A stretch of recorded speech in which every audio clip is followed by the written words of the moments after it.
Well, basically to say, I told you so. um, but more seriously, I think Malaysia is, you're actually pretty well positioned. You might face the middle income trap, which so many other middle income countries have faced, right. But I think compared to most, you're in a good position. Right. Well, I would like to quote something from your book, in which you said, sustainable nation or sustainable world will need three essentials: communities, states, and moral bounds. And in your research and observation, there are many instances in each thriving in isolation, but far too few in which all three are found together. That's right. That's right. And my question is on how to reset and looking into where to start. And definitely my session on rewrite or rewriting development, we try to find what is the best or how to deploy the balancing act in these particular three matters. Yeah, so I still think that basic idea of three conditions that some countries have actually managed to get all three combined, but far too few. The fact that some have done it shows that it's possible. The fact that most haven't done it shows what huge potential there is for public policy to be better. Now, this place where we are now is dedicated to improving public policy, and there's a long way to go. We would like to understand, how do you see your views on the gap? What should the government and what should the people at the same time, in terms of public policy, as well as the dynamic between private and government, in terms of, first, we need to understand what are the gaps. Secondly, and how to narrow this gap. Yeah, okay, so let's, do we want to focus on Malaysia or anywhere in particular? I think just let's zoom from Malaysia, ASEAN, as the most stable and peaceful region in the world at this point in time, and looking into bigger picture of middle income countries. Yeah, so Malaysia itself, I think, is really well positioned. You've got a leader who I think has got a lot of experience, on both sides of the of the big political divide between those in power and those are the victims of abused state power. There's nobody else like your present Prime Minister for experiencing that, because he's been in jail for long periods for crimes that he didn't commit, I think. So you've got a good leader. Have you got and that's one way in which societies can improve, is through good leadership. The other is through a bottom-up process. And you've a lot of potential there, because the bottom-up process can be driven both by citizens, in sort of citizen organizations, like, for example, Yunus did in, next door in Bangladesh, or through good businesses who are pro-social. And pro-sociality in business doesn't mean that you shouldn't aim to make a profit. Of course you've got to make a profit. Yeah. If you're not making a profit, you're not sustainable. Of course. But it does mean that you have purposes beyond just your own profit. And the most successful companies on earth over the long historical period have tended to do just that. They've run their business in a way that devolved a lot of decisions to employees, and thereby, by empowering employees, you get a lot of innovation.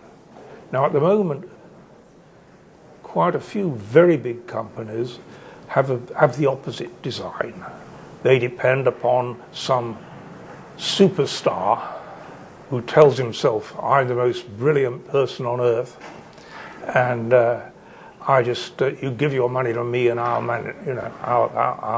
run things." We don't have to look very hard to find people like that. They're pretty dangerous. I personally happen to believe that Elon Musk is pretty dangerous because he's moved beyond his commercial aspirations, some of which are good, some of which are not very good,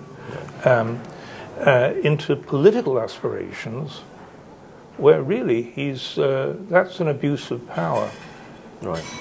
You mentioned Dr. Muhammad Yunus of Bangladesh, and I think I would like to touch on what he said during the session, one of the plenary session during the World Economic Forum.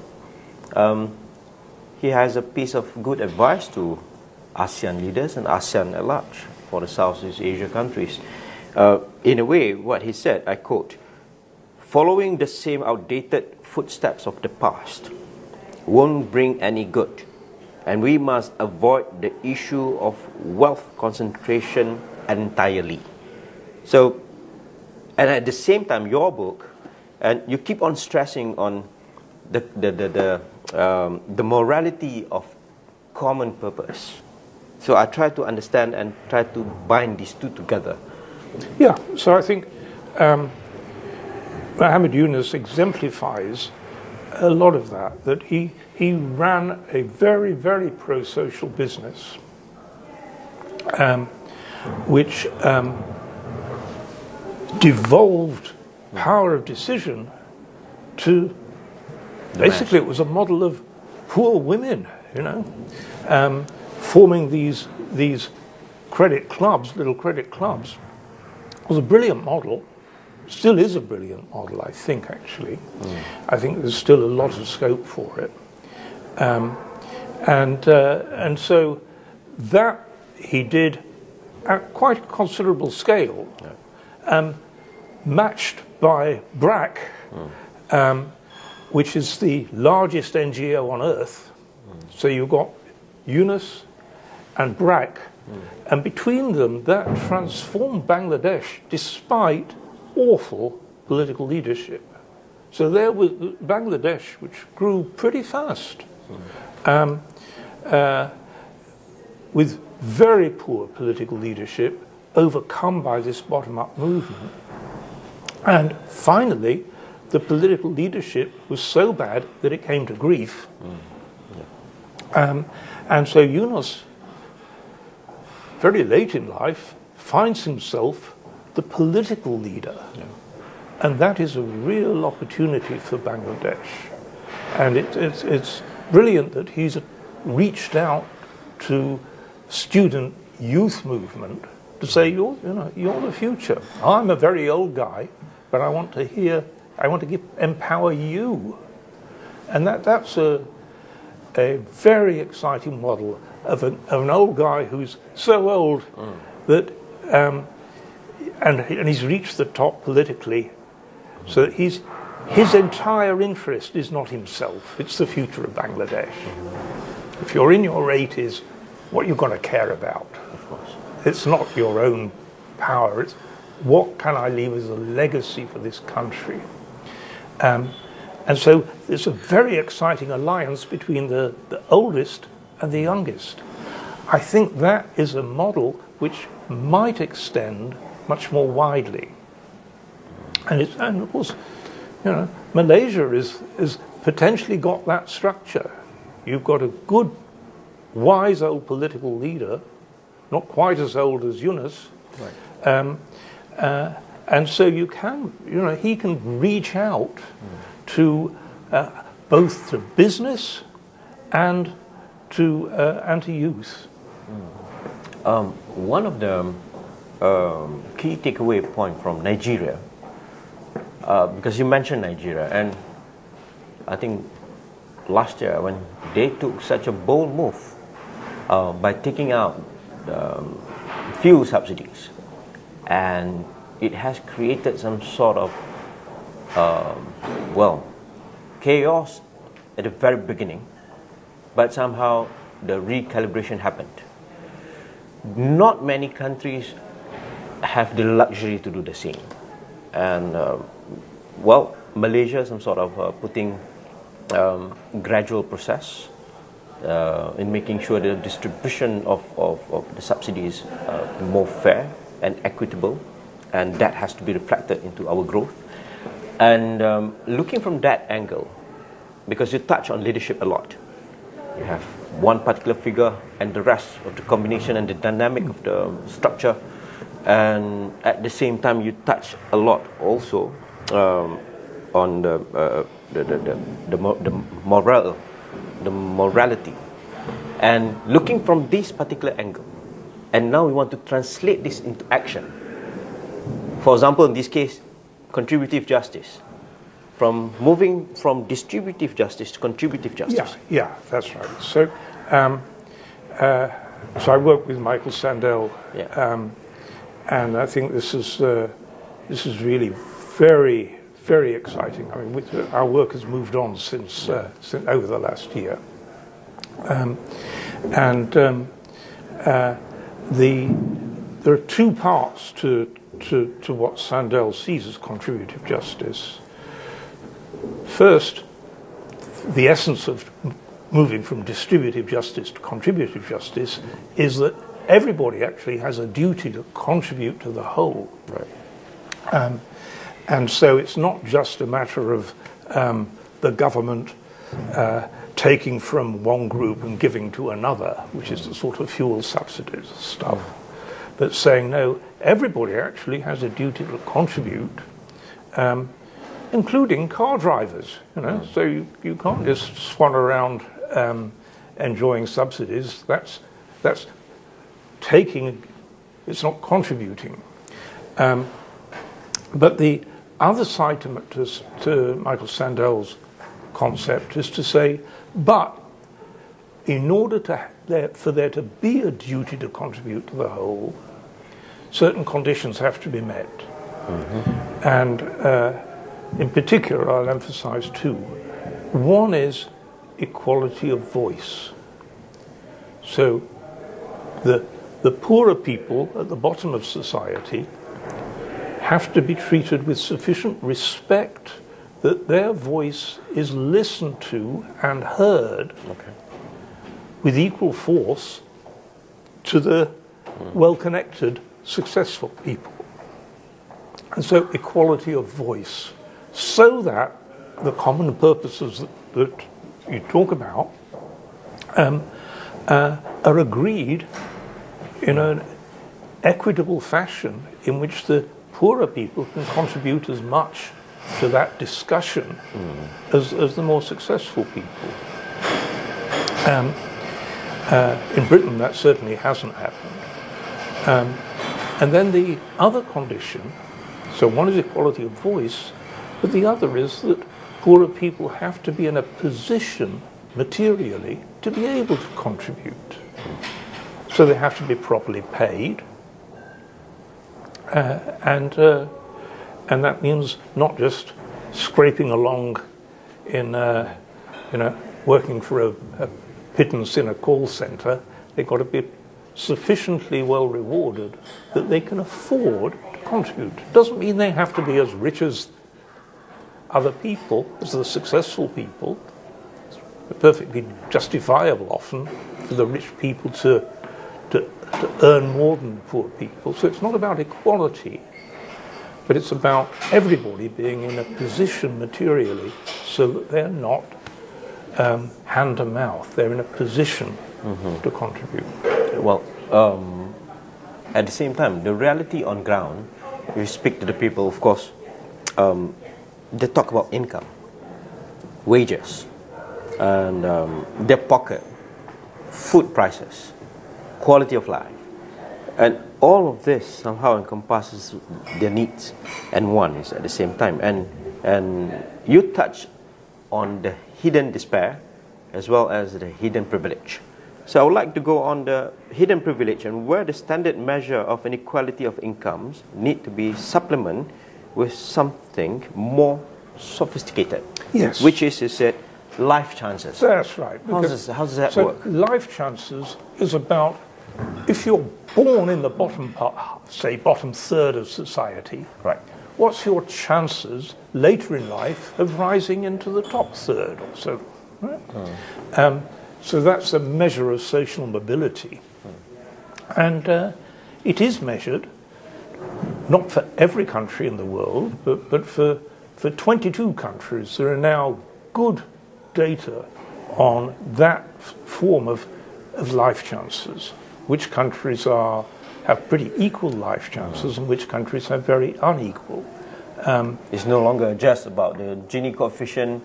Not at all. That just takes a snapshot now. I mean, if I took you into a coffee bar, right, there'd be a student who's on a student grant, an Oxford student on a student grant, and the student grant is probably smaller than the guy who's being paid to serve him a cup of coffee.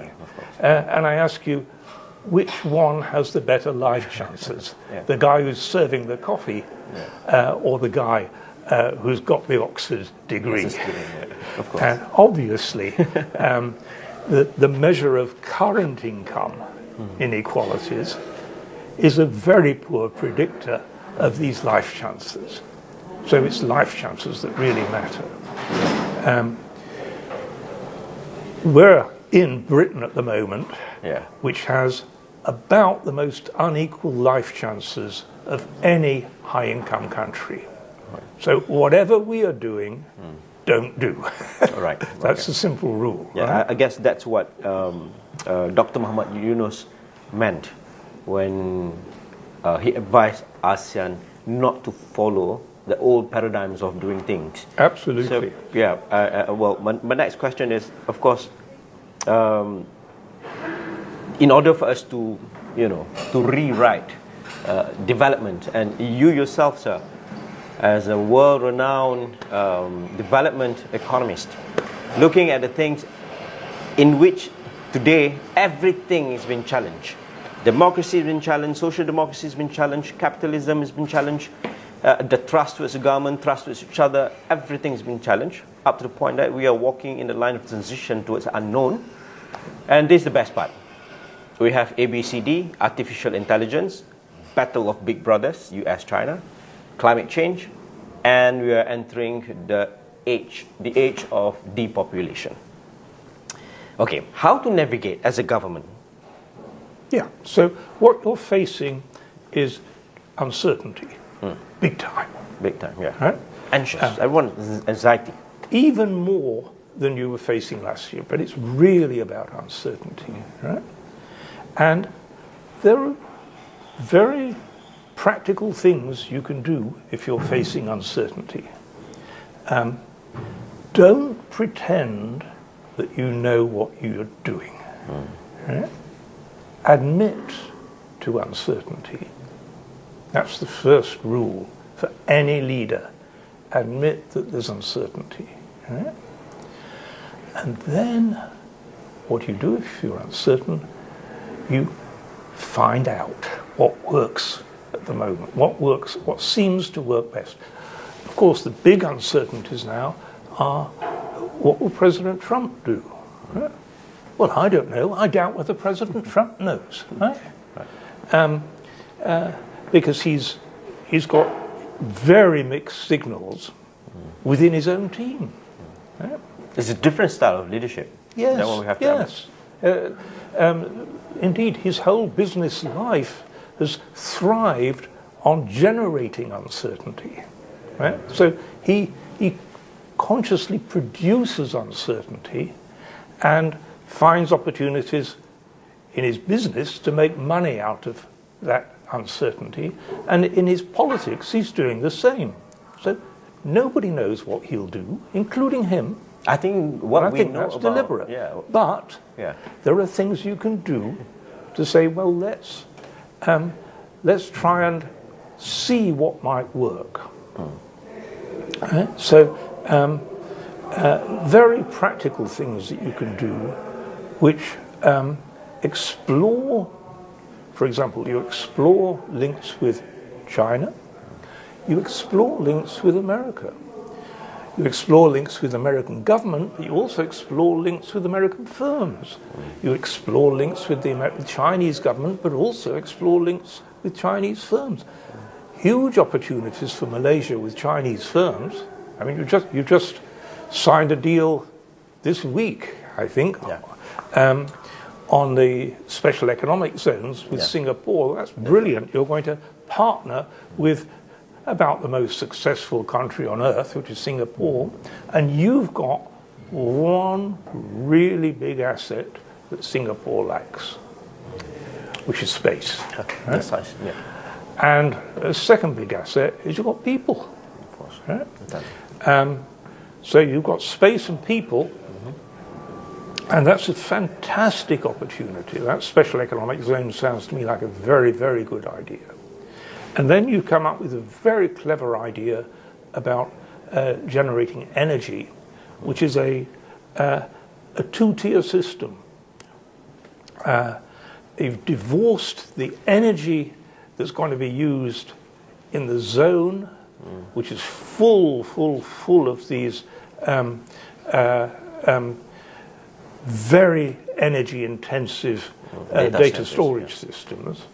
And they really are capable, because they're capable of paying much higher prices for the energy they need or want. And that detaches the price to domestic users from the price that these new businesses are willing to pay. That's a very clever structure of pricing. I wish we would do that here. I wish we would do that in Britain. So Britain could learn a lot from what Malaysia's doing. We won't, because the British government and the British civil service is far too arrogant to learn from Malaysia. And so it will suffer, unlike Malaysia. We have the most expensive energy in Europe at the moment. Nice to hear that, but at the same time we also, I think, share a lot of challenges from many perspectives. I think given ASEAN region as the most peaceful and stable region in the world, and we are set to be the third, fourth largest economy in the world, and of course putting the right model, in which we don't know what is the right model, but what we know, your advice is do not follow the old steps or old footsteps, in which looking at the rate that we are going, there are a lot of the new things that need to be explored, from technological advancement as well as putting the right focus on the talent. And I think we are on the right trajectory with regards to TVET, the vocational, the technical.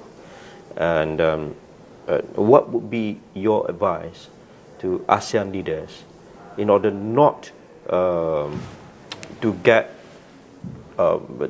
distracted by a lot of factors? I think you can learn a lot from success, and success is right next door in Singapore, where there's been a focus on, yes, on education, but on whole class teaching, in which the brightest students are expected to help the slower students, so that the pace of the class is set at the slowest learners, and that gives the brightest an incentive to help the slower learners. So that reconciles high standards with an inclusive society. there are lots of things you can do in education to include. And Singapore does a lot, places a lot of emphasis upon community. That's how it built the move beyond its terrible legacy of real hostility between Indians, Malays and Chinese. Right. And it's moved successfully beyond that. When I wrote The Future of Capitalism, the most interesting conversation I had on that was with a civil servant very high up in Singapore's Ministry of Community. Right. And he came to see me, and his book, his copy of The Future of Capitalism was full of yellow stickers. Because he'd really got loads of things to ask me. And he said, you've accurately described Singapore's problem. And I said, I thought it accurately described Singapore's success. He said, oh yeah, that's history. Yeah. But he said, you've really put your finger on Singapore's problem, right, which is that the most successful, the elite, are now no longer socially mixing with ordinary people. And so the elite are forming, as it were, a separate bunch within society, right, where they only talk to each other. Now, some of the successful will be Malays, some will be Chinese, some will be Indian. They talk to each other. It's not a racial thing. Yeah. But it's a success that's alienated itself from ordinary people. And I said, how do you know? He said, oh, I know because we monitor all the social networks. So we know who's talking with other people, who they're talking to. And so we can see this detached social network of success that's now, there's very little overlap with the networks of ordinary people. So he said, I want to know, what do we do? So I said, don't worry, you're going to fix it, because the first step you've already taken, you've measured it. Right.